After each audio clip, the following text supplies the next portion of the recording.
All right, guys, welcome to another episode of the Ignite Initiative. I have a great friend on, Eric Pullman. Welcome, Eric. What's up, Mike? How's it going? Good. Good? Good, yeah.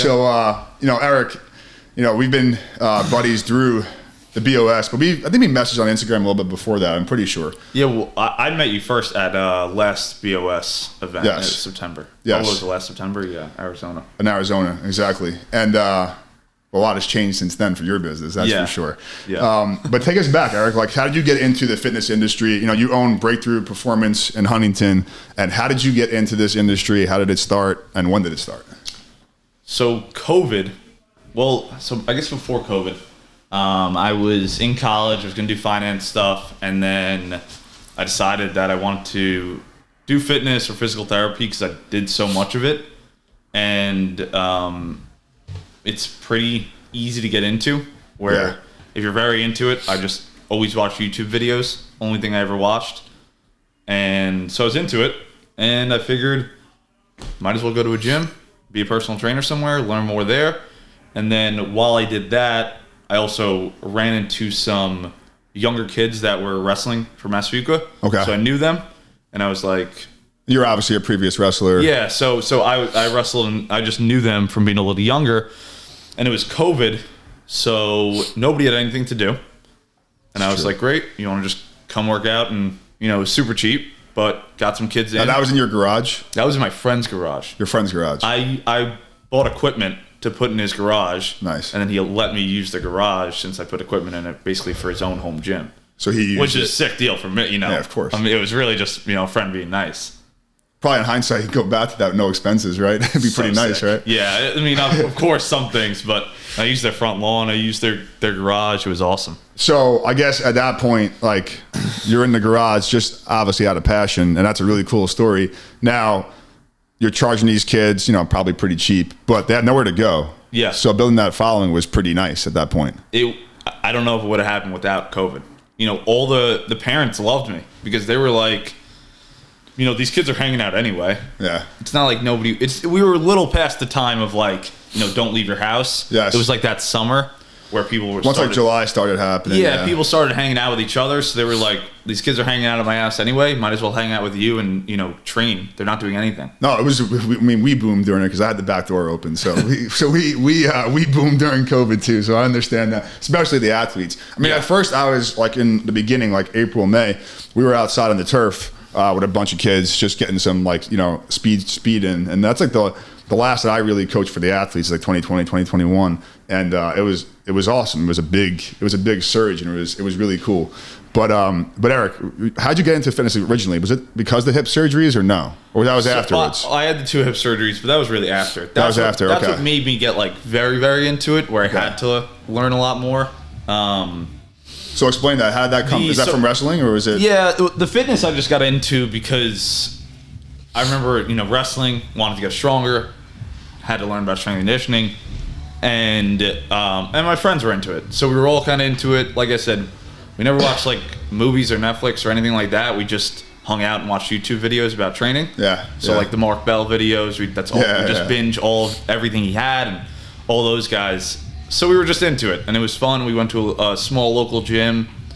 The vibe was good, and I kind of just stayed obsessed with it. And then when I had all the hip pain and all the problems, I had to learn more because I wanted to get out of pain and get rid of that shit. Yeah, and you want to help other people do the same thing, right? And then so at that point I was just like, well, I know where I was at years ago, and I know how much I know now. I figure there's people that I can just help skip that in between.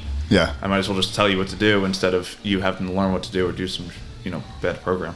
Of course. And now, when you were in high school wrestling, did you have a place that you went to for strength and conditioning like this, or no? No, I just had What did you do? Did you strength train? Whatever the wrestling coaches. Gotcha. Which is like a bunch of push-ups and sit-ups. They're old college program. Okay. So whatever colleges were doing in like the mid 2000s. Because the wrestlers, I mean, we trained a lot of wrestlers like 2019 to 2020. The Rogers brothers, they're awesome. Yeah.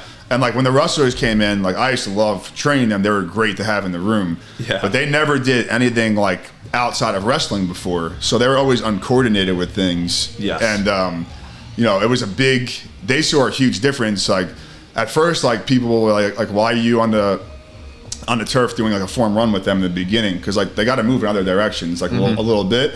And then like it finally paid off for them. And then the parents were like, okay, I see what's happening now. We were just trying to get their body stronger. That's really it. Because honestly, as much as wrestlers, they really just deteriorate their body over and over, right? I mean, that's really what it comes down to. Brutal. And the cuts and all that stuff, right? So that's cool, though. That's cool how you got into that. It really is. Now, you rented out 500 square feet from a wrestling club to start after the garage? Yes. How did it happen? So when I was kind of like, I guess, building my roster of the original kids in the garage and then my basement. Like 30 kids you had? Yeah, so it ended with 30 kids, which was pretty crazy. I mean, you could fit, at most, 3 kids was probably 100 square feet. Wow. So you're on top of each other, 3 kids, and I ended up just training a lot of wrestlers because it was wrestlers' friends, or kids I knew from wrestling clubs. Yeah. And then one of the coaches that I kind of knew, he said, you're training a lot of my kids. I'd love to have, strength and conditioning at my wrestling club. Here you go. I know you have equipment. You can put your equipment back there. Gave me a key on day 1, and he said, this is your space now. So what did you do there then? So you just had all the athletes come in there, obviously his people, but then how did you market to the other people? Just word of mouth, really, at that stage, right? Yeah. Which is the best marketing. His wrestling club boomed, too. So he's been around for some time. He's amazing. And he had so many kids coming in. So that's where I had to just ask kids, everyone that came in, hey, you want to come in for a training session? So 2 lessons already so far for entrepreneurs starting out in this industry. Number 1, you don't need a nice, beautiful space to start. 100 square feet in a garage, get it moving. And then number 2, a nice joint venture partnership can really explode your business. And that's what I'm hearing so far. Look at all the marketing, too, from everything I did. I could have, 80% of it was, doing the Instagram posts, doing any other kind of marketing. That's how I first saw you. All of my members came from asking kids in the club if they want to train, asking if they had any friends or siblings or anything like that. And as much as, obviously, we're a marketing agency, we run paid ads, we do all this stuff, but the best leads and the best way to get people is from referrals. And I don't care what anybody says. Yeah, and it was probably like one of the bigger lessons I learned, too. It was still scary to ask kids, being that guy who had the gym, the trainer in the back, hey, do you want to come in for a session? And just kind of, I didn't want to annoy anybody. I didn't want to get in the way of them just going to wrestling practice. But at the same time, I was sitting there, and luckily I did, because some kids, you ask them and they're happy you asked them, and they were like, oh yeah, this place is so cool. And they want to bring their friends too. Exactly. And that's why being in the BOS is so important, because like Joe, Dan, and Adam will drill that into our heads, like, ask people on the floor, ask for referrals. And like, it sounds like easy, but nobody does it because everybody's scared to do it for some reason. Yeah. So then we just train our coaches to do the same thing, And look, like, what's the first thing you do when you go to a nice restaurant and you love the experience? Tell your friends, of course. Tell your friends, right? Yeah. So like, why not bring your friends there? Same thing with the gym, right? And the gym's becoming like, for adults now, like it's cool. It's cool to be a part of a gym and have that, because your health is important. And the more data we learn about everything, it's like you gotta move every day. You gotta move. You gotta lift some weights, and keep it simple too. But that's cool. So you're in there, and then you got an opportunity from LIU for the wrestling team. Yeah, that's the next step. Yeah, I guess. Yeah. So I had to get an internship for my senior year of college. So I'm to Farmingdale, and senior semester I needed an internship. Got it. So I figured, I wanted to do that. I wanted to see what it was like. And that counted as one? Yeah, it was super. Well, I interned in the spring, so I did unpaid I was there like 4 days a week. Okay. I was with football. Football's there every day. Okay. So it's an easy just help. And it was also perfect timing. It's cool to work with those guys too in football. A lot of fun with football. Learned a ton.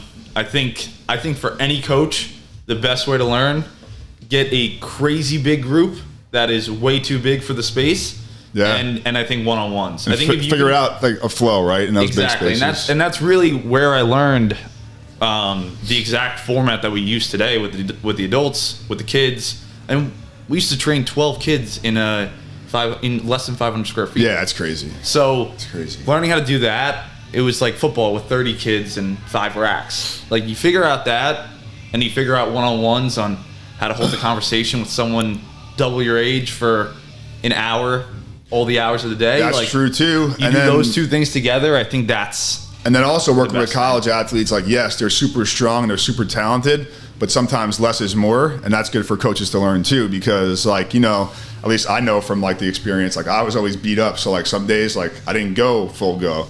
It doesn't mean you're being soft, right? It just means that, you're trying to play Saturday. That's the main goal. And, for adults, they might be trying to play with their kids. That's their main goal, right? So it's just understanding that sometimes less is more, and don't be like a hard-o coach all the time. Yeah, and finding the big rocks and maybe all this stuff isn't important. If we're only doing this much and we're still getting good results, like, maybe that's all we need. And a couple of things, right? That's really all you do need, honestly. So that's really cool. And then, so you were at the wrestling facility and you were doing LIU. Did you run out of space, or what happened there? Was it enough space for you? We were kind of forced out. Okay. Our landlord moved. Okay. He had to move spaces. He didn't want the sublease. I think he bought. No, so we moved with our landlord. Oh. So he was in Huntington since the late '90s. Okay. And then he sold the building, and then since he sold the building, we have no more space. Got it. So that's rough. Yeah, but it was fun. Like, again, it's a big step. Like, at the moment, it was crazy and, scary, but now it's like... And then you moved to the spot that you're at now? Yeah. Wow. So, luckily... How much time did you have in between, just so I can kind of map this out in my head? From when he told you to when you opened doors? A lot. But the problem... So, we were notified in, like, January. Okay. That we were moving soon. And you moved in the summer? He kept pushing it back and back, because he was really... it's mainly him. Yeah, he has a way bigger space and a way bigger business. Yeah. So for him to move, he wants to stay in Huntington. He's been there for 30 years. It's like... Okay. So we were going to move to other places, looked around at a bunch of different spaces, got that whole experience, and then luckily at the end, our landlord had space 3 minutes away, and that's Perfect. What it is now. Now, did you have adults training at that facility before you moved? Yeah. Yeah, we had like 5 or 6 dads. Okay. In a group or one-on-one? We moved from one-on-one to small group. Okay. So that's crazy. So then, because in that facility, it's hard to, it's an athlete facility, to get all the adults to buy into that stuff. I went through the same thing downstairs. It's a wrestling club too. It's like, yeah. But look, the dads we had, the training was good. Yeah. But it was just getting them in there and getting them comfortable with the wrestling club. When we had RAF, like one level, we used to have like literally like 25 kids in a high school group, and then the other side was the adult program in the same floor. And it was like, you could be training with like your friend's mom across, like, and the moms didn't love it. They didn't love it. So that's why we built the upstairs. We only did adults in the mornings. Okay. So the wrestling club's only going for a few hours a day. That's true too. That was an advantage. As a gym, we're there all day. I used to just, make that place my office, being there 24/7. Yeah. You really only used it a few hours a day. That is very true. So we had our athletes. It was really tough when there was a big wrestling practice going on and an athlete group training. Yeah. Where a couple hours out of the day. But it's fun. It is, it's whatever. So you move into that new place. Did your people stay with you, or did you have like trouble bringing some of them over? Like, there's no guarantees there. You're right. Now you're signing a lease. Exactly. It's just more. It's a reason for people to fall off. It was summer too, so like you have all the summer attrition. Yeah, that's not so good. So you don't need to give people a reason to fall off in the summer. No. We definitely did. But it is what it is. But you learned, and that's it. You grew from it. Yes. So now you've been there for about a year and what, like? Yeah, last July. Okay. So a year and a half almost. Okay, cool. Wow. Yeah. So now, how has that transition been? Now you have your own spot. It's breakthrough and breakthrough only. Like, what's the differences of that? Besides, not getting people coming through the doors. Yeah, so that's definitely like the athlete program. Not having all of those kids, they're just through a door. So we're next door to the wrestling club now. Oh, okay. Yeah, so that's still cool. Door. So look, they're still there. It still works, but it goes back to, you could do all the marketing in the world. Best thing in the world is just asking a kid, hey, do you want to come in for a training session? Yeah. And now I don't get to do that. Yeah. So maybe there's ways to do it. Do you sit outside with the parents coming in, trying to get them to come over? I do, but I also don't want to ruin any experience that they have going to a wrestling club. It's this guy asking me to train again. But of course. So now you're in this facility, a new facility, and now your next step really is like, you're growing a team. So how has that experience been? Obviously, that's new to you. It's new to every person at one stage, right? Yeah. So how is growing a team? it's fun, and I'm grateful for the people I have. Yeah. Where we're all pretty close. Evan, and Evan had a little bit of a background. He's young, but my age, and he had a background and definitely loves it. He's committed. He's hungry. Very. Yeah. And Xavier has been a personal trainer for over 10 years. Okay. So that's been amazing. With, he's phenomenal. He's very experienced. Everyone loves him. He's very good. So he's personable. Yeah, that's really what matters most. He's amazing. So, me and Evan have learned a ton from him. He's way more experienced than we are. So we've learned from him, and then it's just integrating the systems and making sure that we're all kind of on the same page. But I didn't really have to do any, once he joined the team, we were learning from him on what to do coaching wise. And well, that's a good leader. You're bringing some people in other areas that are well equipped in that area. You can even learn from that in an area. Yeah. But then let them own that area, and then you can focus on the business more. So that makes sense. Yeah, and that's been good. So I've been pretty hands off and just trying to focus on more of the business side and letting them kind of take the reins in the training. Cool. And then with that, the first time we met was last year in September. How many adults did you have at that point? Last September, probably less than 10. Yeah, I think it was, right? Yeah. And you, I remember telling you, next year when you get here, you're going to have, at least double that, at least. And then what do you have now? Yes, we're at 35 now. That's amazing. And a few people, six WTs, and yeah. So hopefully over 40. All right, cool. How was, and just an honest opinion here, how has Ignite been for your gym, and how has it helped your gym? It's everything. It's what I do every single day is go on Ignite, look at my pipelines and look at all my members, make sure everything's organized on that side. And the communication too, it's like I can't even imagine texting everyone through my personal phone. There's still people, of course, use my personal phone or whatever. Of course. But I can't just being able to go on here and use my laptop for all calls, texts, everything. Leads, members, everything. It's insane. Yeah. So that's been amazing. Would you say it saves you some time? Yeah, it's everything. I cannot imagine not having it. Yeah, and listen, it's not just Ignite. Any CRM. If you don't have a CRM and you're a gym owner right now, get a CRM. I don't care if it's Ignite or not. We do a good job because we actually are gym owners and we own it. A lot of marketers come into this world and they're just marketers trying to create it for gym owners. But we are gym owners for 10 plus years, 2 gyms. We understand the business, so that's what we put into Ignite, and that's the difference, I think. Yeah, and then all the stuff that you can drop in there. Yeah, we can learn and. And speaking of the whole marketing thing, you did at one point try to go the online coaching route through your social media. Yeah. So how was that? Yeah. So I had the social media, gained about 15,000 followers, and you did a good job. That's how I first saw you. You actually come up on my feed one day. So yeah. So that was that was a full-time kind of thing, though. It's a lot of attention. Explain it, because I don't know that much about it, honestly. Because a lot of people out there are thinking they can just go in the online training and make a ton of money. Instagram was also way different back then. I was even looking yesterday. I had tons of videos over 100,000 views. Yeah. 10,000 likes. It's wild. That was normal. I could post a video, it's getting 50,000 views. It's just crazy to think about now. And I think now when I post stuff, I don't get any likes. I'm posting stuff every day. I'm struggling to get a quarter of that. So. The good thing about it was very focused. It was in an area that, wrestling, strength and conditioning coaches, even a few years ago, is nobody compared to even the amount of people on there now. So I was very focused, and I trained a lot of wrestlers. So anytime anyone had a question, I'd write it down in my notes or on the board, and I'd set up a camera probably a couple days a week, and make videos on the questions that I got. Now, did you convert those people into paying clients, or how was that? I think that's where a lot of people have a hard time. Yeah, so it's a tougher, as a business with super high volume is just a harder business. Yeah, you're making that many more sales, you're selling to that many more people that don't even want to be sold to. It's just because you follow someone on Instagram doesn't mean they want to buy something. No, not at all. But as someone who owns the Instagram, you have to see all those people as leads. So now you have to sell to a bunch of people that don't really want to be sold to.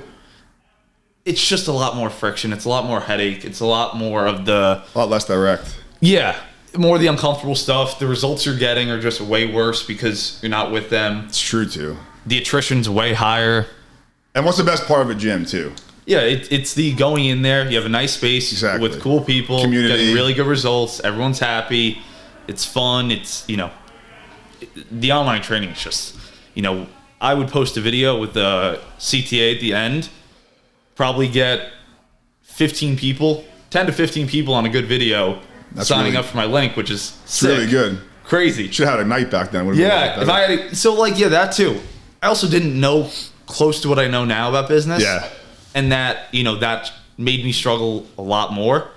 But, then you're making all those calls. I was also coaching the whole time, so I'd get home at like 7, 8 o'clock. I'd always eat dinner on my way home and get home, make all the calls. And then it's just, any follow-up. It's like, it's just so you're making that, you get that many leads, which means that much more follow-up on top of the regular business that I'm running. I'm working at LIU. Yeah, that's a lot. And you're still in school at the time or no? Yeah. Yeah, that's crazy. I'm still in school, so that's like my senior year of college. Yeah, that's nuts. Well, listen, at least you tried that though, and like you experienced that. And I never got into that at all. But that's awesome, Eric. So you learned a lot over these 4 years really? Yeah. Since you started, so you got a ton to go. Yeah, like 2020. How old are you? 24. Yeah, you got a while to go. You're gonna crush it. So speaking of that, like what's next for Breakthrough? What do you see in the next year, next 5 years? Or are you not a thinker like that? Even just a year, like I will go as big as thinking about packing this gym out. Okay. And all we need to do for that is just more members, and then as we get more members, we have plenty of room in the schedule to still build more times out. We got capacity with the coaches to coach more. So those two things, just increasing coaching hours with more sessions and then getting more members to fill those sessions.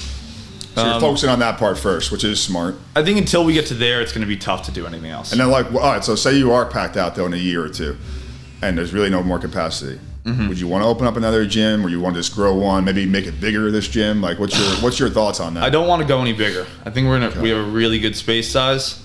I don't know what'll happen if there's going to be another. It's tough to say. Yeah. Like right now, it makes sense in my head. Yeah, we'll do another Breakthrough, however far away, but who knows? And you're only 24 years old. I mean, you're gonna add another 10 years. You'll be 34 with 15 years of experience.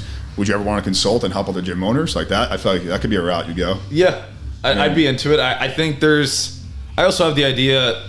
We had a decent business out of 500 square feet in a wrestling club.